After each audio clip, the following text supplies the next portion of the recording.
అనుకున్నది ఒక్కటి అయ్యింది ఒక్కటి బోల్తా కొట్టిందిలే బుల్బుల్ పిట్ట అన్నట్టు ఒక ఆయన పరిస్థితి గట్లే అయింది. బర్లని చెట్లకు తోలి కొమ్మల శేరానికి పెట్టినట్టు సర్పంచ్ కి పోటీ చేయాలని ఆశతోటి కోటి ఆశలతో ఉన్నాడిగా. ఊరికి ఎస్సీ మహిళా రిజర్వేషన్ వచ్చిందని అయోమయంలో పడ్డాడు. ఇక వచ్చిన ఛాన్స్ ని ఎట్లా అయినా వదిలిపెట్టద్దని ఎస్సీ మహిళను లగ్గం చేసుకొని అయినా సర్పంచ్ అయితా అని ఆగమేఘాల మీద సంబంధం చూసుకొని పెళ్లి కూడా చేసుకున్నాడట. ఇక ఇంటి ఆమెను సర్పంచ్ గా నిలబెడదామని బిస్కెట్ అయిపోయాడు. ఇక ఎంత చీర ఏమైందో పరి చూసేద్దాం పరి. సర్లే ఎన్నెన్నో అనుకుంటాం, అన్ని అవుతాయా ఏంటి అన్నట్టే ఈ కొత్త పెళ్లి కొడుకు కూడా బాధపడ్డట్టే అయింది పోర్రి.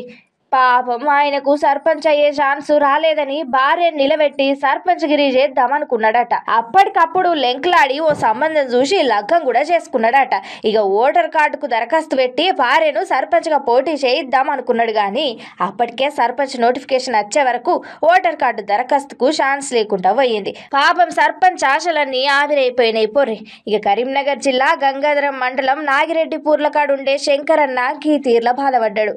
ఇక అన్న కోరికను ఎలక్షన్ కమిషనర్లు ఏమన్నా షాకిచ్చిండ్రా. పాపం అన్న నోరు ఎల్లబెట్టుకున్నాడు. ఇక పోనీ తెయ్యే అన్న, సర్పంచ్ కాలేకపోయినావు గాని ఎన్నటి నుంచే ఉన్న నీ కోరికనైతే తీరింది కదనే, ఓ ఇంటోని అయినావు కదా. ఇక బాధపడకు, మళ్ళా 5 ఏళ్లకు ట్రై చెయ్యి. ఆల్ ద బెస్ట్ అన్న.